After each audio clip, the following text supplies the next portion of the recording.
di sisi radio. Suara inspirasi tanpa batas.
Perjalanan hidupku, sungguh kau rancangkan segala yang terbaik. Meskipun mataku tak mampu melihat, namun kau tetap setia membimbing langkahku.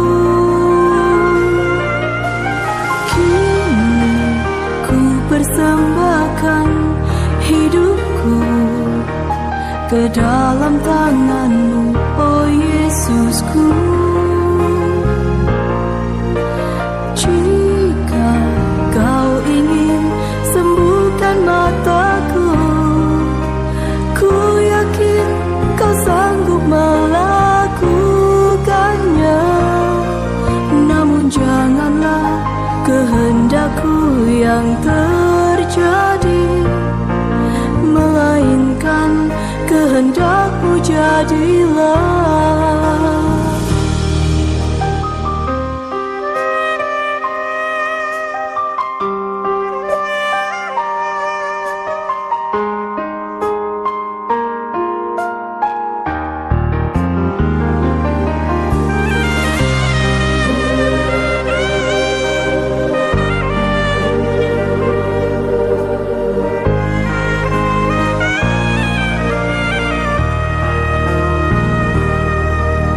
Meskipun mataku tak mampu melihat, namun kau tetap setia membimbing langkahku. Kini ku persembahkan hidupku ke dalam tangan-Mu, oh Yesusku.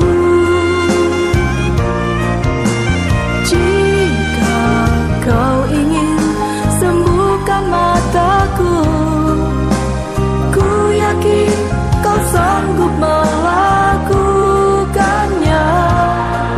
Namun janganlah kehendakku yang terjadi, melainkan kehendak-Mu jadilah.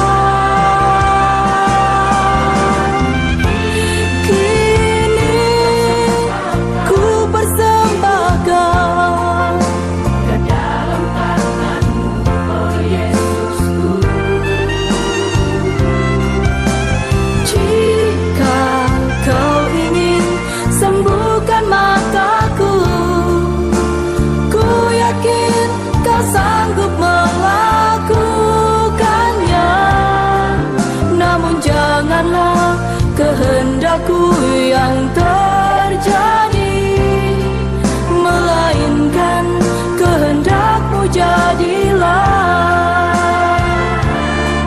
Melainkan kehendak-Mu jadilah. Melainkan kehendak-Mu jadilah.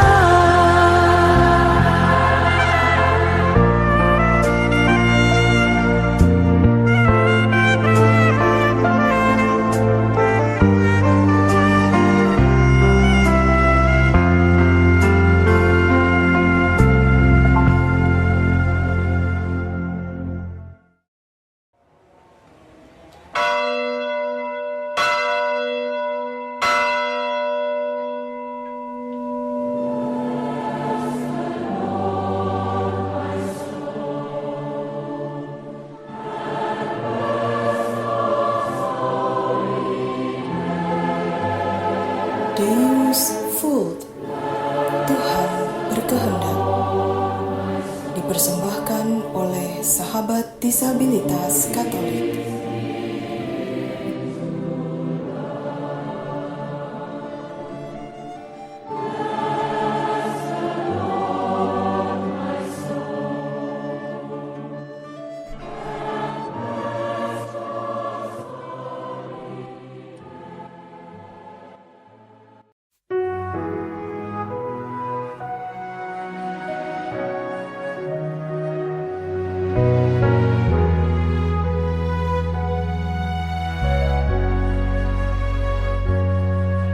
Seperti wanita mengurapimu, menangis di bawah kakimu. Demikian hidupku mau mengasihimu. Yesus, Engkau baik bagiku. Sampai akhir ku menutup mata, ku tetap setia menanti janjimu.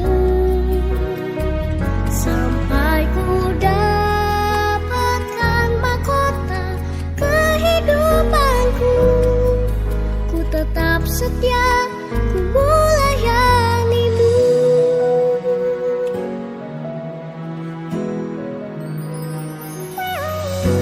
Seperti wanita mengurapimu, menangis di bawah kakimu.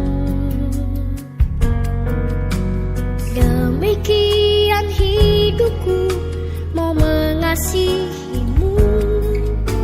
Yesus, Engkau baik bagiku. Sampai akhir ku menutup mata, ku tetap setia menanti janjimu. Sampai ku dapatkan mahkota kehidupanku, ku tetap setia, ku melayanimu.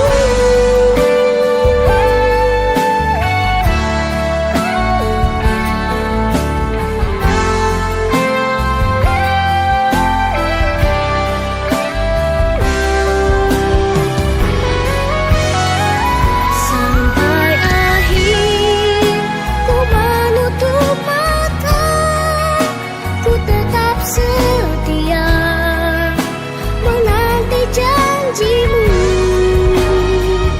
Sampai ku dapatkan mahkota kehidupanku, ku tetap setia, ku melayanimu.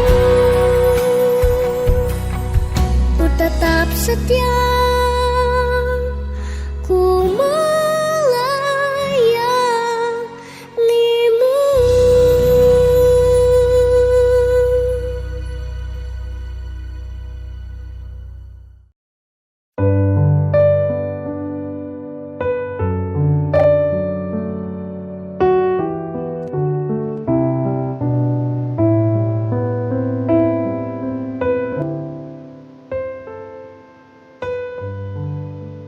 Dalam nama Bapa dan Putra dan Roh Kudus. Amin. Shalom sahabat BCC yang terkasih di dalam Tuhan Yesus Kristus. Apa kabar? Saya yakin semua tetap dalam penyertaan Tuhan kita Yesus Kristus yang pastinya selalu penuh dengan kasih dan sayang kepada kita anak-anaknya. Kita jumpa lagi dalam program Deus Vult, Tuhan berkehendak, bersama para sahabat disabilitas Katolik dari berbagai paroki di Indonesia. Nah, hari ini ada yang spesial teman-teman, karena Deus Vult malam ini tidak seperti Deus Vult sebelumnya ya. Formatnya agak sedikit berbeda.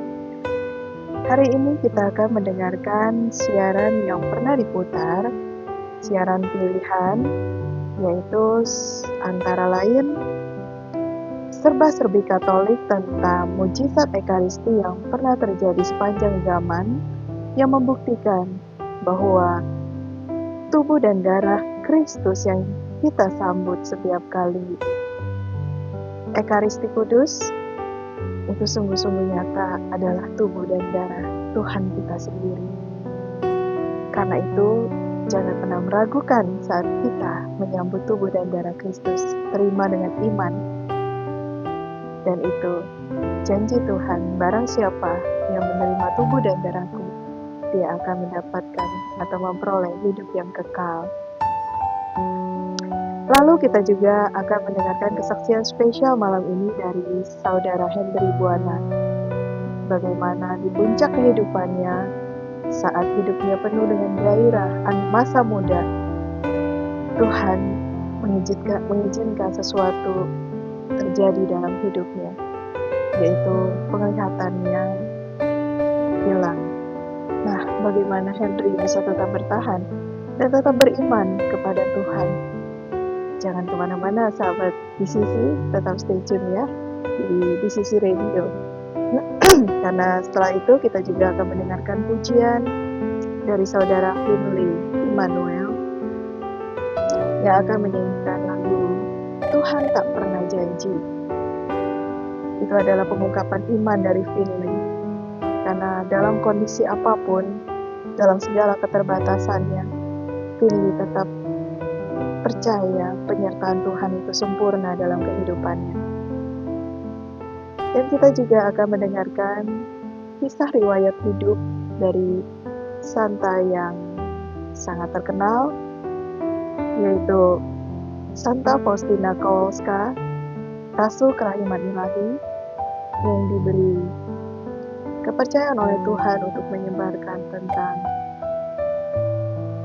kisah kasih Allah untuk dunia ini, dan yang kita kenal dengan doa Koronka atau doa kerahiman ilahi yang biasa setiap hari kita daraskan setiap jam 3 sore mengenang wafat Kristus di salib. Nah, jadi sahabat DCC, program malam ini sangat spesial sekali ya. Karena itu jangan kemana-mana, selama 1 jam ke depan, saya Rachel Stefani akan bersama dengan sahabat di sisi semua dalam program Deus Vult, Tuhan berkehendak. Baik, sebelumnya kita akan mendengarkan satu buah pujian lagi ya, yang menguatkan kita. Selamat mendengarkan.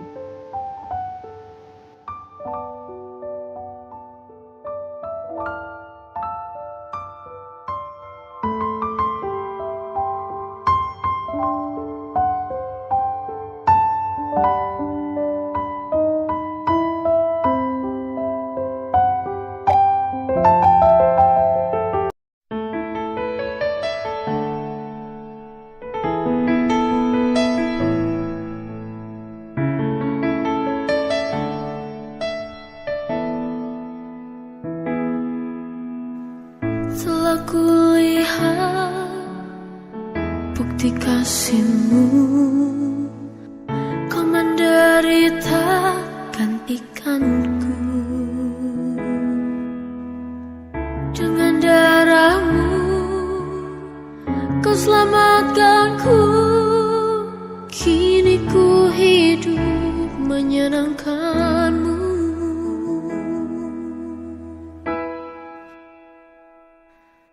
Terlalu besar kasih-Mu Bapa, pengorbanan yang Kau berikan bagiku. Terlalu mahal darah-Mu Yesus, tercurah untuk menebus hidupku.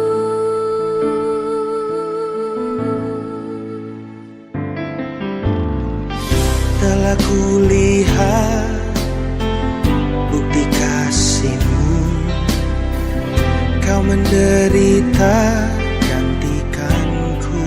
Kau gantikan Dengan darah-Mu Kau selamatkanku.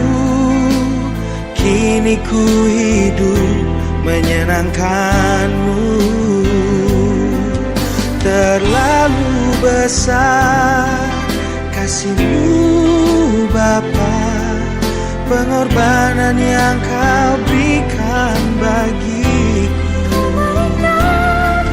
Terlalu mahal darah-Mu Yesus tercurah untuk menebus hidupku.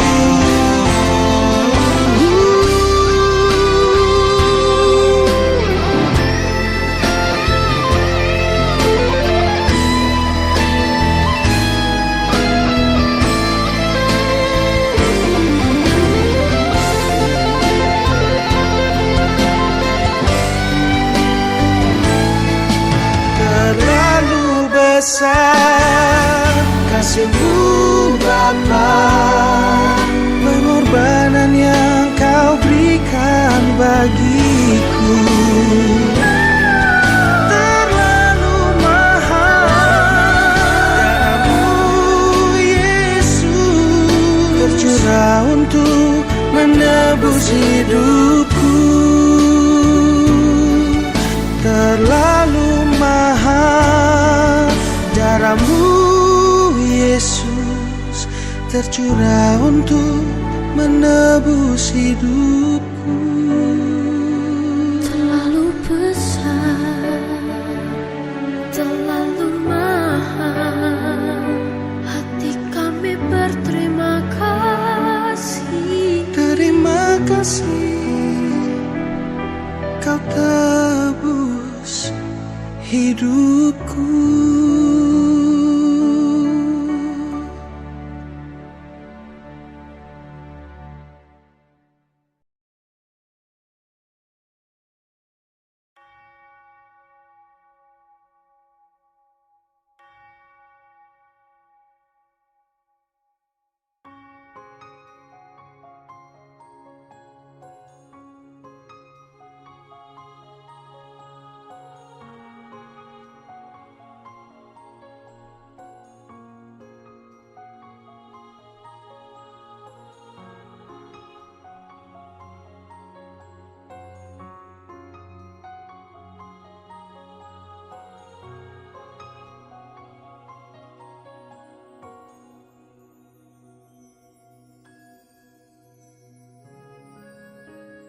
Shalom sahabat di sisi, kembali lagi dalam seri Serba-serbi Katolik. Bertepatan dengan Hari Raya Tubuh dan Darah Kristus yang kita rayakan minggu ini, maka serikat kali ini kita akan membahas tentang 5 mukjizat Ekaristi yang diakui Vatikan. Bayangkan kamu sedang ikut misa dan saat imam mengangkat hosti, sesuatu yang luar biasa terjadi. Hosti itu berubah menjadi daging sungguhan. Kedengarannya seperti film ya, tapi ini nyata dan sudah diselidiki secara ilmiah, lalu disahkan oleh Gereja Katolik sebagai mukjizat. Berikut ini 5 mukjizat Ekaristi yang paling terkenal dan otentik. Pertama, mukjizat Lanciano di Italia pada abad ke-8. Tepatnya di Gereja San Francesco Lanciano. Seorang imam yang ragu apakah roti dan anggur benar-benar berubah menjadi tubuh dan darah Kristus saat misa, tetap melanjutkan konsekrasi. Tapi saat ia mengucapkan doa konsekrasi, hosti berubah menjadi daging dan anggur menjadi darah sungguhan. Lalu apa kata sains? Pada tahun 1970-an, ilmuwan Italia menganalisis dan menemukan bahwa daging itu adalah jaringan otot jantung manusia dan darahnya tipe AB, sama dengan golongan darah di kain kafan Turin. Tidak ada pengawet, tapi jaringan tetap utuh setelah 1200 tahun. Pesan dari mukjizat ini ialah Tuhan benar-benar hadir dalam Ekaristi, bahkan saat kita ragu. Kedua, mukjizat Bolsena Orvieto di Italia pada tahun 1263. tepatnya di Gereja Santa Cristina Bolsena. Seorang imam dari Jerman juga sedang ragu terhadap ajaran gereja tentang Ekaristi. Saat misa di Bolsena, darah tiba-tiba menetes dari hosti yang sudah dikonsekrasi, membasahi korporale atau kain putih di altar. Hasil investigasi mukjizat ini dianggap begitu penting sampai Paus Urbanus keempat menetapkan Hari Raya Tubuh dan Darah Kristus atau Corpus Christi secara resmi untuk seluruh gereja. Pesan dari mukjizat ini adalah kadang Tuhan menunjukkan keajaiban untuk menguatkan iman kita yang lemah. Ketiga, mukjizat Buenos Aires di Argentina pada tahun 1996. Tepatnya di Gereja Santa Maria Buenos Aires.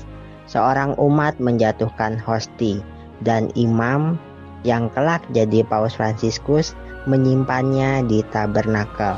Beberapa hari kemudian, hosti itu berubah menjadi potongan daging merah. Penelitian ilmiah pada tahun 2004, jaringan daging itu adalah otot jantung manusia dalam keadaan stres ekstrim dan memiliki DNA manusia yang lebih mengejutkan. Hasilnya identik dengan mukjizat Lanciano. Pesan dari mukjizat ini ialah Yesus menyerahkan hatinya bagi kita, bahkan dalam penderitaan. Keempat, mukjizat Tixtla di Meksiko pada tahun 2006, tepatnya di Keuskupan Chilpancingo, Meksiko.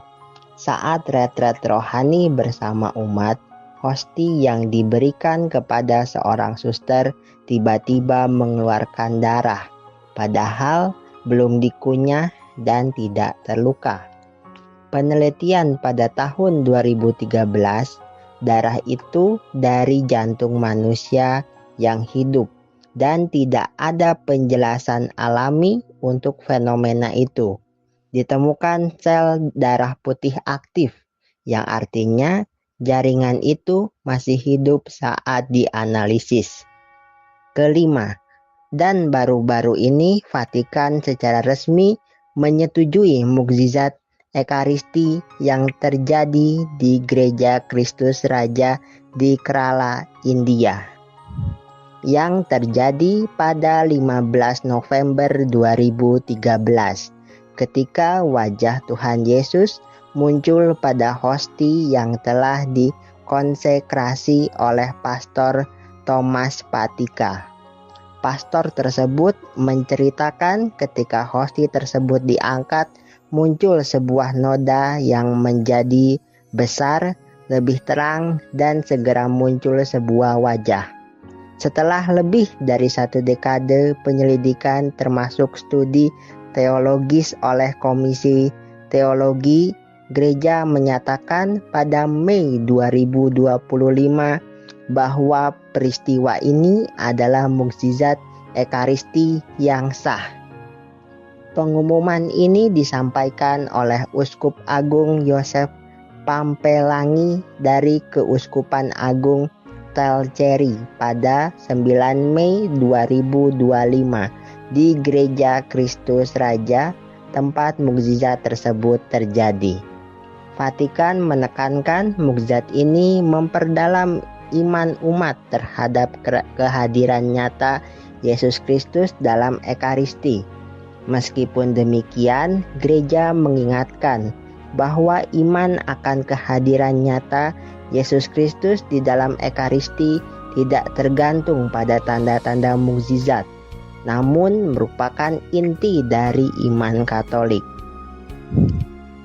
Pesan dari mukjizat ini ialah Ekaristi bukan simbol kosong, itu sungguh-sungguh Yesus yang hidup dan hadir di tengah-tengah kita. Kesimpulan, mukjizat-mukjizat ini bukan untuk membuat kita takut, tapi untuk mengingatkan bahwa Yesus sungguh hadir dalam Ekaristi dengan tubuh, darah, jiwa, dan kealahannya. Dan juga Ekaristi adalah cinta nyata dari Allah yang hadir setiap hari dalam misa. Jadi, kalau kadang kamu merasa misa itu biasa saja atau membosankan, ingatlah, di altar mukjizat terbesar terjadi setiap kali imam mengucapkan kata-kata konsekrasi. Sekian serikat kali ini. Semoga informasi yang disampaikan dapat menambah pengetahuan kita semua terhadap mukjizat-mukjizat yang terjadi dalam Gereja Katolik. Tuhan Yesus memberkati. Amin.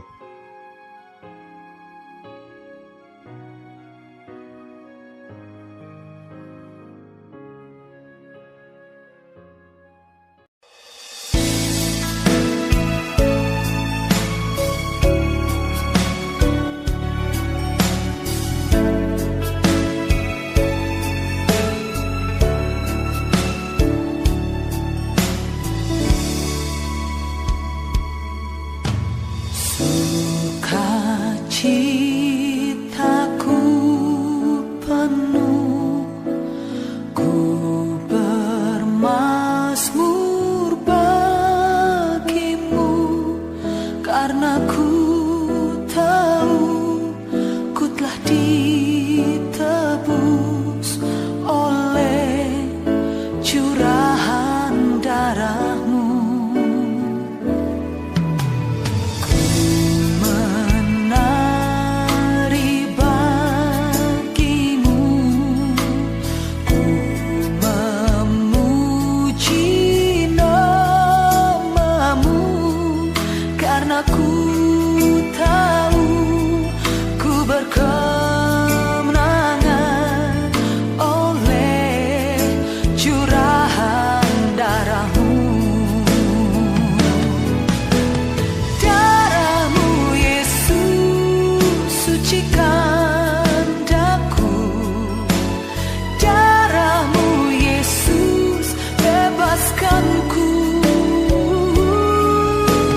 Darahmu Yesus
Aku berarti, berharga di matamu.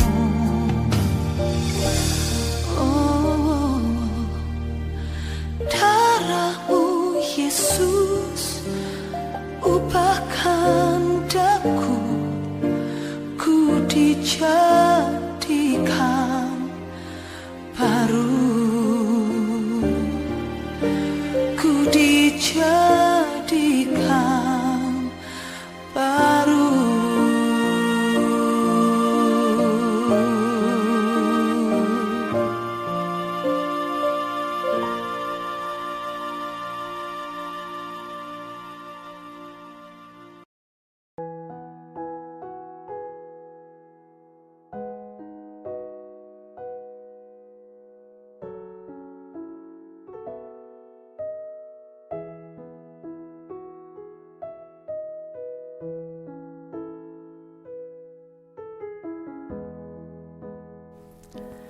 Shalom sahabat di sisi yang dikasihi Tuhan, apa kabar?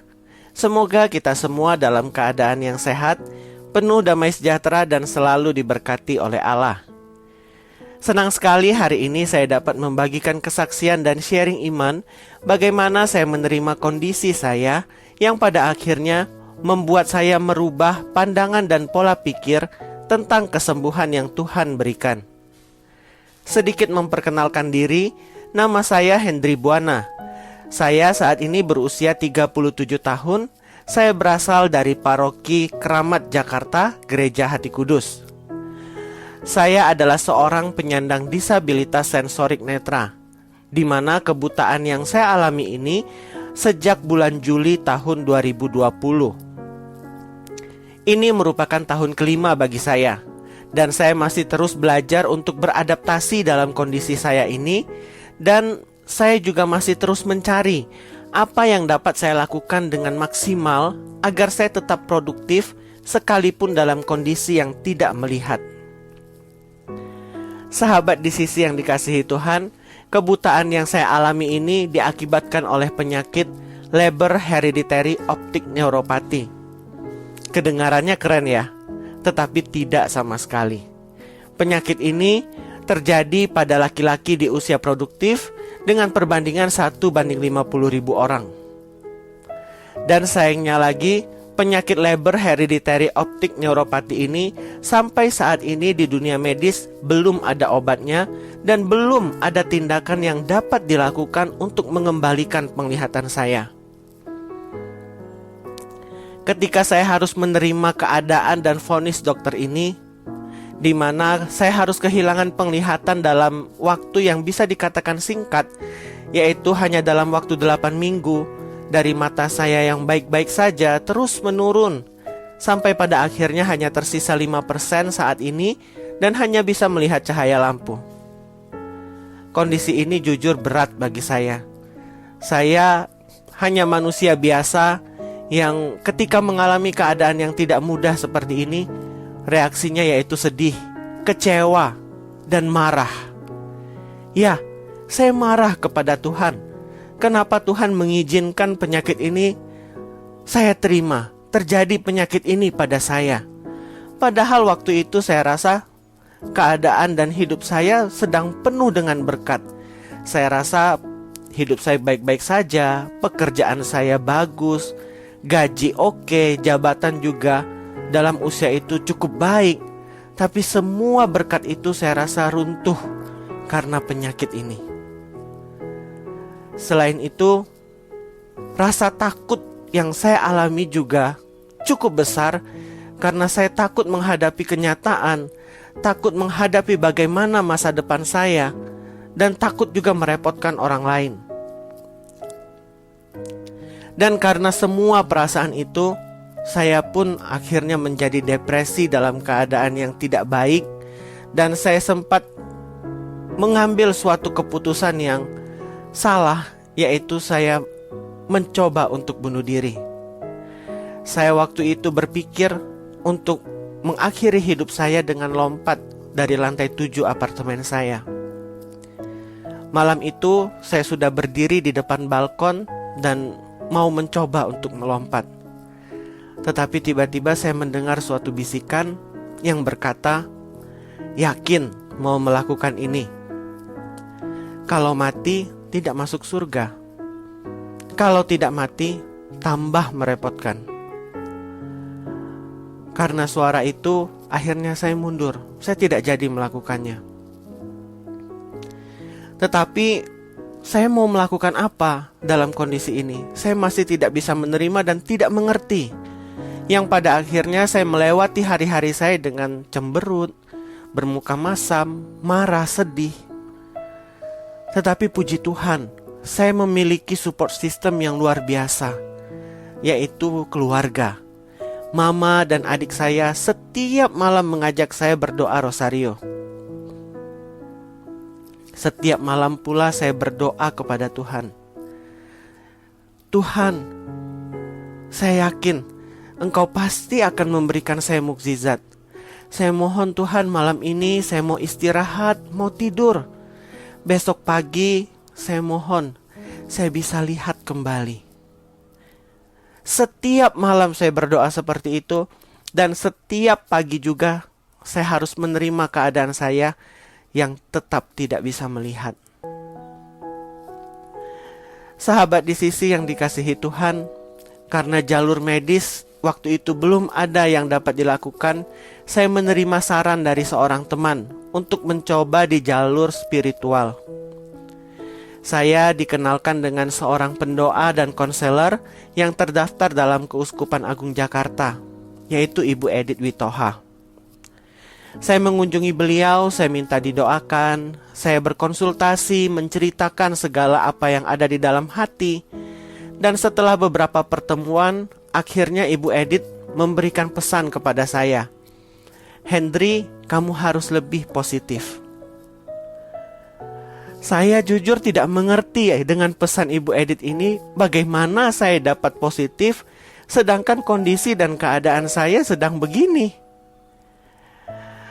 Setelah beberapa kali pertemuan, beberapa kali konseling, akhirnya saya bergabung dengan persekutuan doa yang dibina oleh Ibu Edith. Karena waktu itu pandemi COVID, jadi kita bertemu hanya melalui virtual. Kami mendengarkan firman Tuhan, berdoa rosario, saling sharing, dan itu semua saling memperkuat kita di dalam persekutuan. Dan dari situ juga saya mulai mengerti bagaimana saya harus positif.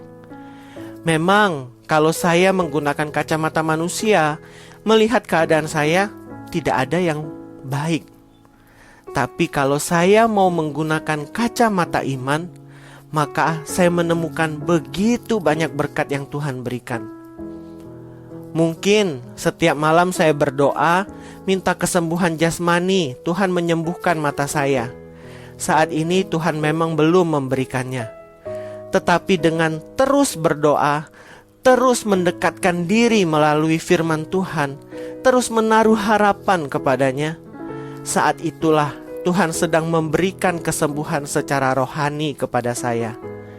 Tuhan memulihkan hubungan saya dengan Dia. Tuhan mengobati kerinduan saya. Sebab selama 12 tahun yang tadi saya bilang hidup saya penuh berkat dengan pekerjaan yang begitu baik, saat itu hubungan saya dengan Tuhan hanya sebatas kewajiban. Saya ke gereja ya sekedar absen saja. Tidak ada aktivitas yang membantu saya untuk lebih dekat dengan Tuhan. Tetapi dalam kondisi seperti ini, saya berusaha untuk lebih dekat. Dan saya yakin ketika Tuhan menyembuhkan saya secara rohani seperti ini, Tuhan tahu ini yang terbaik dan inilah yang saat ini paling saya butuhkan. Tetapi saya tetap terus menaruh harapan, percaya suatu saat Tuhan pasti akan memberikan mukjizatnya. Suatu saat Dia pasti memberikan kesembuhan bagi mata saya. Sekarang tugas saya di dalam masa penantian ini, saya harus berusaha menerima kondisi saya. Dan saya harus menunjukkannya dalam suatu tindakan nyata. Tidak hanya duduk diam, tetapi terus mencari berkat Tuhan. Belajar hal-hal baru, mencoba hal-hal baru yang seperti dilakukan oleh teman-teman disabilitas. Mungkin caranya berbeda, tetapi itulah cara kami untuk melakukan sesuatu. Tidak hanya berdiam diri, tetapi mau belajar dan terus berusaha melakukan hal-hal yang dapat memberikan dampak kepada orang lain pula. Dan itulah yang menjadi suatu tindakan iman di dalam masa penantian ini. Sahabat di sisi yang dikasihi Tuhan, untuk melakukan hal-hal yang seperti saya katakan tadi, jujur pada realitanya saya akui sulit. Untuk terus berpengharapan, untuk terus bersemangat dalam kondisi yang seperti ini, saya akui tidak mudah. Kadang-kadang kita berada di posisi yang di atas, bersemangat, atau kadang-kadang kita juga merasa down, terpuruk. Tetapi ketika saya down, ketika saya merasa terpuruk, ada satu ayat yang menguatkan saya. Dan ayat ini akan saya bagikan kepada teman-teman pada malam hari ini. Ayatnya yaitu di surat kepada jemaat di Ibrani bab 13 ayat ke-5b, yang mengatakan bahwa Allah telah berfirman, "Sekali-kali aku tidak akan membiarkan engkau, dan sekali-kali aku tidak akan meninggalkan engkau." Jadi sahabat di sisi, saya yakin dan percaya ketika Tuhan menempatkan saya dan kita semua pada kondisi dan posisi kita masing-masing saat ini, Ia tidak akan pernah membiarkan dan meninggalkan kita. Ia tidak akan membiarkan kita jatuh dan tergeletak. Dia akan selalu memberikan pertolongan dan selalu akan menopang hidup kita. Maka dari itu, saya selalu menguatkan diri saya ketika saya merasa down dengan ayat ini, dan selalu menyemangati diri saya dengan mengatakan, bertahan sebentar lagi, berusaha sedikit lagi, dan pelangi Tuhan sebentar lagi akan datang dalam hidup saya. Semoga kesaksian dan sharing iman ini dapat semakin menguatkan kita dan memberkati kita semua. Amin.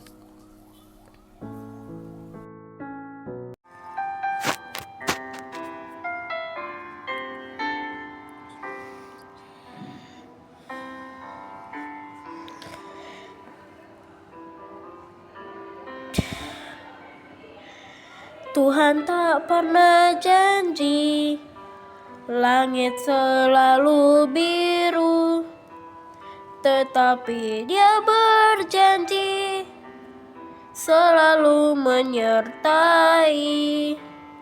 Tuhan tak pernah janji jalan selalu rata, tetapi Dia berjanji berikan kekuatan.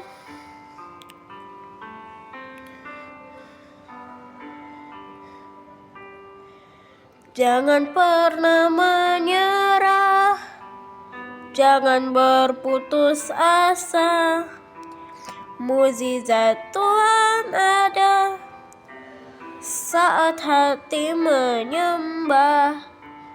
Jangan pernah menyerah, jangan berputus asa. Mukjizat Tuhan ada bagi yang setia dan percaya.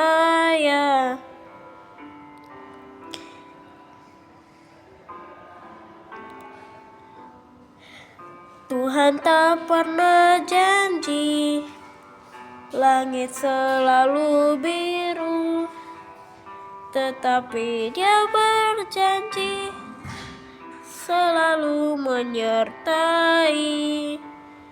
Tuhan tak pernah janji jalan selalu rata, tetapi Dia berjanji berikan kekuatan.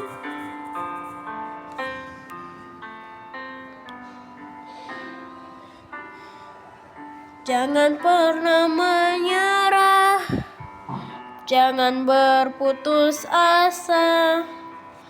Mukjizat Tuhan ada saat hati menyembah. Jangan pernah menyerah, Jangan berputus asa, mukjizat Tuhan ada bagi yang setia dan percaya.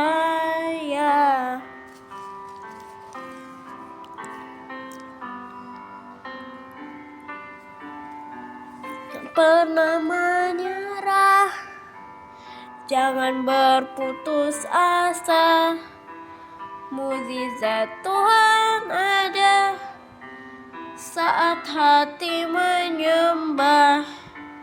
Jangan pernah menyerah, jangan berputus asa, mukjizat Tuhan ada bagi yang setia dan percaya. Mukjizat Tuhan ada bagi yang setia dan percaya.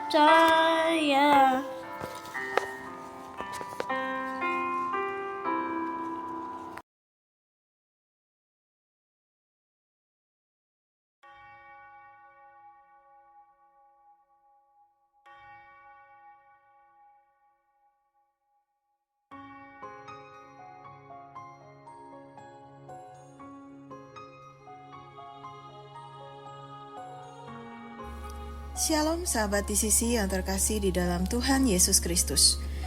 Malam hari ini saya Rachel Stefani ingin menceritakan tentang kisah riwayat hidup dari Santa pelindung saya, yaitu Santa Faustina.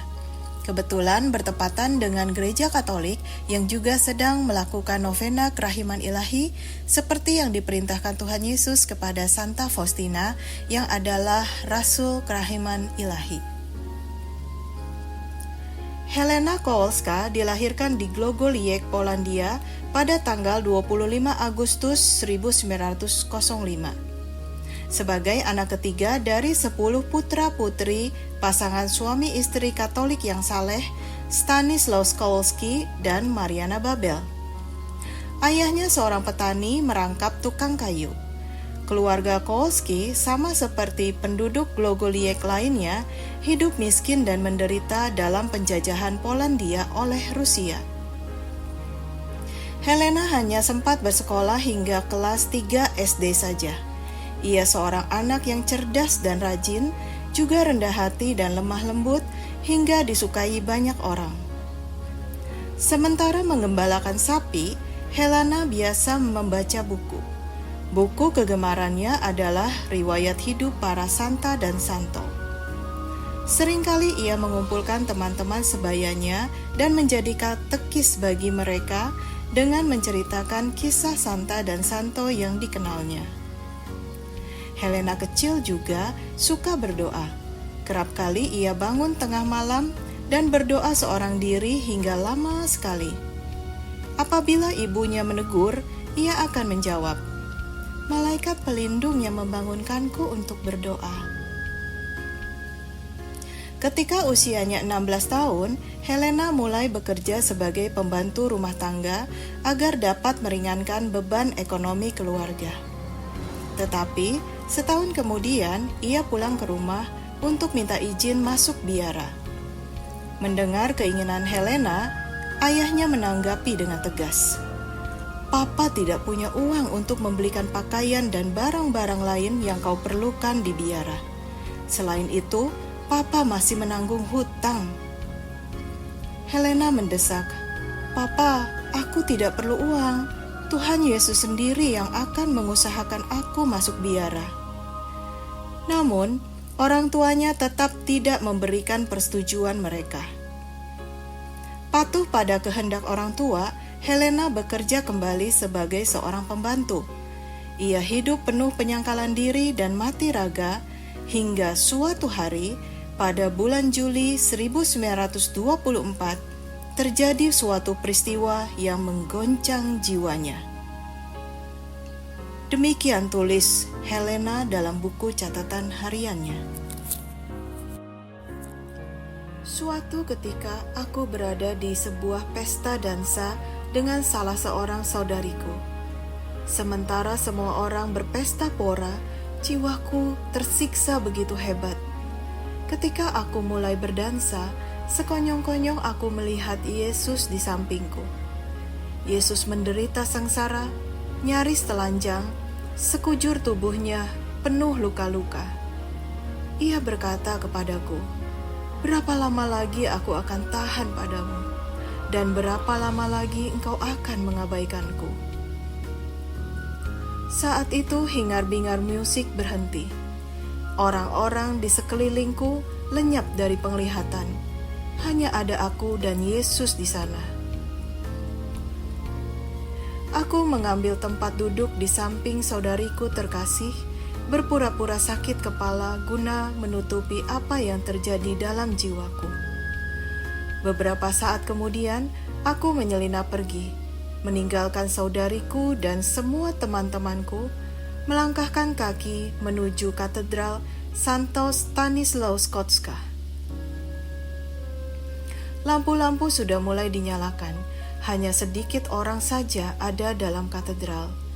Tanpa mempedulikan sekeliling, aku rebah prostrasio di hadapan sakramen Maha Kudus dan memohon dengan sangat kepada Tuhan agar berbaik hati membuatku mengerti apa yang harus aku lakukan selanjutnya. Lalu aku mendengar kata-kata ini, "Segeralah pergi ke Warsawa. Engkau akan masuk suatu biara di sana." Aku bangkit berdiri, pulang ke rumah, membereskan hal-hal yang perlu diselesaikan sebisaku. Aku menceritakan kepada saudariku apa yang telah terjadi dalam jiwaku. Aku memintanya untuk menyampaikan selamat tinggal kepada orang tua kami. Dan lalu, dengan baju yang melekat di tubuh, tanpa barang-barang lainnya, aku tiba di Warsawa. Demikian tulis Santa Faustina di kemudian hari. Setelah ditolak di banyak biara, akhirnya Helena tiba di biara kongregasi Suster-Suster Santa Perawan Maria Berbelas Kasih. Kongregasi ini membaktikan diri pada pelayanan kepada para perempuan yang terlantar secara moral. Sejak awal didirikannya oleh Teresa Rondo, kongregasi ini mengaitkan misinya dengan misteri kerahiman ilahi dan misteri Santa Perawan Maria Berbelas Kasih. Ketika Muder Superior, yaitu Muder Jenderal Michael yang sekarang, keluar untuk menemuiku, setelah berbincang sejenak, ia menyuruhku untuk menemui tuan rumah dan menanyakan apakah ia mau menerimaku. Seketika aku mengerti bahwa aku diminta menanyakan hal ini kepada Tuhan Yesus. Dengan kegirangan, aku menuju kapel dan bertanya kepada Yesus, "Tuan rumah ini, apakah engkau mau menerimaku?" Salah seorang suster menyuruhku untuk menanyakannya kepadamu. Segera aku mendengar suara ini, "Aku menerimamu, engkau ada di dalam hatiku." Ketika aku kembali dari kapel, Muder Superior langsung bertanya, "Bagaimana? Apakah sang tuan menerimamu?" Aku menjawab, "Iya. Jika Tuhan telah menerimamu, maka aku juga akan menerimamu." Begitulah bagaimana aku diterima dalam biara. Namun demikian, Helena masih harus tetap bekerja lebih dari setahun lamanya guna mengumpulkan cukup uang untuk memenuhi kebutuhan sehari-hari pada tahap awal tinggal di biara. Akhirnya pada tanggal 1 Agustus 1925, menjelang ulang tahunnya yang ke-20, Helena diterima dalam kongregasi Suster-Suster Santa Perawan Maria Berbelas Kasih. Aku merasa sangat bahagia, seakan-akan aku telah melangkahkan kaki ke dalam kehidupan Firdaus. Kenang Santa Faustina. Setelah tinggal di biara, Helena terkejut melihat kehidupan para biarawati yang sibuk sekali hingga kurang berdoa. Karenanya, 3 minggu kemudian, Helena bermaksud meninggalkan biara dan pindah ke suatu biara kontemplatif yang menyediakan lebih banyak waktu untuk berdoa. Helena yang bingung dan bimbang rebah dalam doa di kamarnya. Beberapa saat kemudian, suatu terang memenuhi bilikku, dan di atas tirai aku melihat wajah Yesus yang amat menderita. Luka-luka menganga memenuhi wajahnya, dan butir-butir besar air mata jatuh menetes ke atas sprei tempat tidurku. Tak paham arti semua ini, aku bertanya kepada Yesus, "Yesus, siapakah gerangan yang telah menyengsarakanmu begitu rupa?" Yesus berkata kepadaku, "Engkaulah yang akan mengakibatkan sengsara ini kepadaku jika engkau meninggalkan biara. Ke tempat inilah engkau kupanggil dan bukan ke tempat lain. Aku telah menyediakan banyak rahmat bagimu."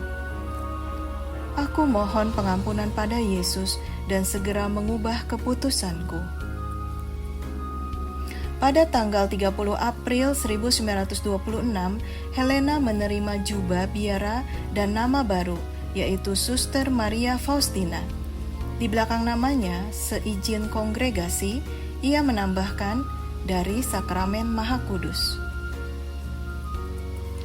2 kali Suster Faustina tiba-tiba lemas. Pertama, ketika menerima jubah. Kedua, ketika jubah dikenakan padanya.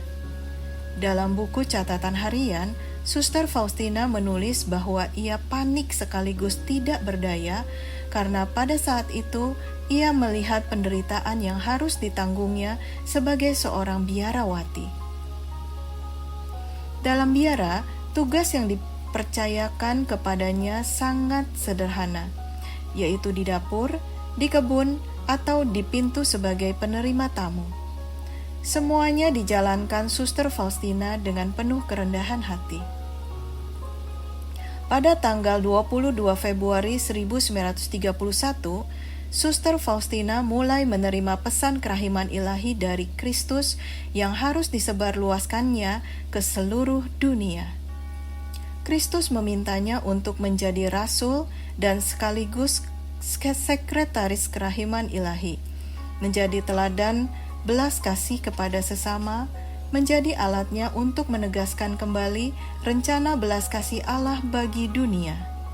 Seluruh hidupnya sesuai teladan Kristus akan menjadi suatu korban hidup yang diperuntukkan bagi orang lain. Menanggapi permintaan Tuhan Yesus, Suster Faustina dengan rela mempersembahkan penderitaan pribadinya dalam persatuan dengan Yesus sebagai silih atas dosa-dosa manusia. Dalam hidup sehari-hari, ia akan menjadi pelaku belas kasih, pembawa sukacita dan damai bagi sesama, dan dengan menulis mengenai kerahiman ilahi, ia mendorong yang lain untuk mengandalkan Yesus dan dengan demikian mempersiapkan dunia bagi kedatangannya kembali. Meskipun sadar akan ketidaklayakannya, serta ngeri akan pemikiran harus berusaha menuliskan sesuatu, toh akhirnya pada tahun 1934, ia mulai menulis buku catatan harian dalam ketaatan pada pembimbing rohaninya dan juga pada Tuhan Yesus sendiri. Selama 4 tahun, ia mencatat wahyu-wahyu ilahi, pengalaman-pengalaman mistik, juga pikiran-pikiran dari lubuk hatinya sendiri, pemahaman serta doa-doanya. Hasilnya adalah suatu buku catatan harian setebal 600 halaman, yang dalam bahasa sederhana mengulang serta menjelaskan kisah kasih Injil Allah bagi umatnya, dan di atas segalanya menekankan pentingnya kepercayaan pada tindak kasihnya dalam segi kehidupan kita. Buku itu menunjukkan suatu contoh luar biasa bagaimana menanggapi belas kasih Allah dan mewujud nyatakannya kepada sesama. Di kemudian hari, ketika tulisan-tulisan Santa Faustina diperiksa, para ilmuwan dan juga para teolog terheran-heran menyaksikan biarawati sederhana dengan pendidikan formal yang amat minim dapat menulis begitu jelas serta terperinci. Mereka memaklumkan bahwa tulisan Santa Faustina sepenuhnya benar secara teologis dan bahwa tulisannya itu setara dengan karya-karya tulis para mistikus besar. Devosinya yang istimewa kepada Santa Perawan Maria tak bercela, kepada sakramen Ekaristi dan sakramen Taubat, memberi Santa Faustina kekuatan untuk menanggung segala penderitaannya sebagai suatu persembahan kepada Tuhan atas nama gereja dan mereka yang memiliki kepentingan khusus, teristimewa para pendosa berat dan mereka yang diambang maut. Santa Faustina Kowalska menulis dan menderita diam-diam. Hanya pembimbing rohaninya dan beberapa superior saja yang mengetahui bahwa sesuatu yang istimewa tengah terjadi dalam hidupnya. Setelah Santa Faustina wafat, bahkan teman-temannya yang terdekat terperanjat mengetahui betapa besar penderitaan dan betapa dalam pengalaman-pengalaman mistik yang dianugerahkan kepada saudari mereka ini, yang senantiasa penuh sukacita dan bersahaja. Pesan kerahiman ilahi yang diterima Santa Faustina sekarang telah tersebar luas ke seluruh penjuru dunia, dan buku catatan hariannya Kerahiman Ilahi dalam Jiwaku menjadi buku pegangan bagi devosi kerahiman ilahi. Santa Faustina sendiri tak akan terkejut mengetahui hal ini, sebab telah dikatakan kepadanya bahwa pesan kerahiman ilahi akan tersebar luas melalui tulisan-tulisan tangannya, demi keselamatan jiwa-jiwa. Dalam suatu pernyataan nubuat yang ditulisnya, Santa Faustina memaklumkan, "Aku merasa yakin bahwa misiku tidak akan berakhir sesudah kematianku, melainkan akan dimulai. Wahai jiwa-jiwa yang bimbang, aku akan menyingkapkan bagi kalian selubung surga demi meyakinkan kalian akan kebajikan Allah." Buku catatan harian 231. Santa Maria Faustina Kowalska dari Sakramen Maha Kudus, Rasul Kerahiman Ilahi, wafat pada tanggal 5 Oktober 1938 di Krakow dalam usia 33 tahun karena penyakit TBC yang dideritanya. Jenazahnya mula-mula dimakamkan di pekuburan biara, lalu dipindahkan ke sebuah kapel yang dibangun khusus di biara. Pada tahun 1967, dengan dekrit Kardinal Karol Wojtyla, Uskup Agung Krakow, kapel tersebut dijadikan sanktuarium relikwi Abdi Allah Suster Faustina Kowalska. Pada pesta Kerahiman Ilahi tanggal 30 April 1993, Suster Faustina dibeatifikasi oleh Paus Yohanes Paulus II, dan pada pesta Kerahiman Ilahi tanggal 30 April 2000 dikanonisasi oleh Paus yang sama. Pesta Santa Faustina dirayakan setiap tanggal 5 Oktober. Demikianlah kisah riwayat hidup Santa Faustina Kowalska, Rasul Kerahiman Ilahi. Tuhan Yesus memberkati.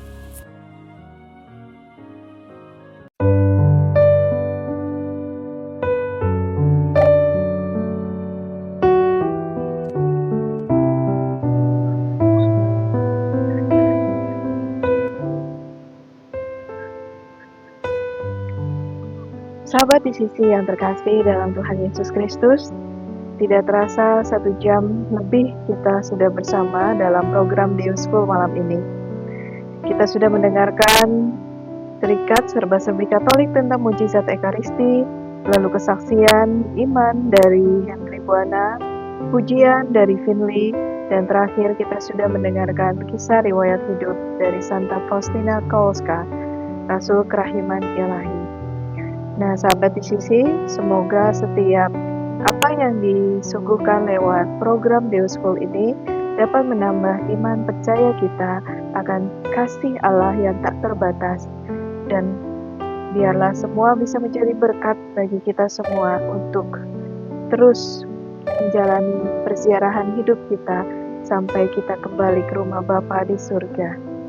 Karena itu, saya Reja Stefani mohon undur diri dari hadapan Anda. Kita jumpa lagi dalam program Deusful di hari Minggu mendatang, tentunya bersama dengan sahabat disabilitas Katolik yang tetap semangat melayani.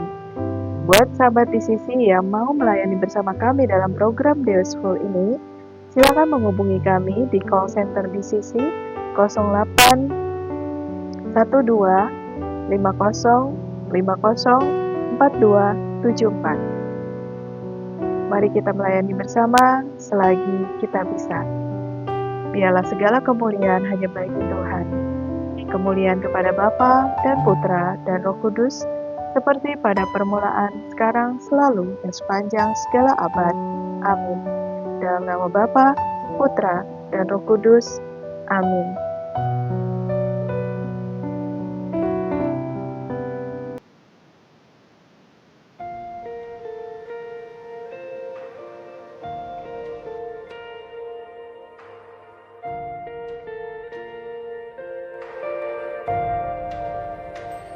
Kasih Tuhan sungguh mulia, tulus dan sempurna mengasihiku. Pengorbanan di Kalvari sungguh berharga, kau tebus dosaku. Terpujilah Tuhan Yesus, ditinggikan di atas pujian. Oh, dari dalam lubuk hatiku, ku sujud dan berterima kasih.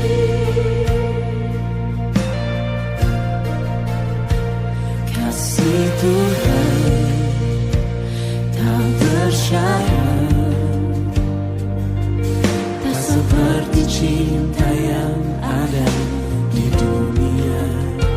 Selalu memberi lebih dari yang layak ku terima di hidup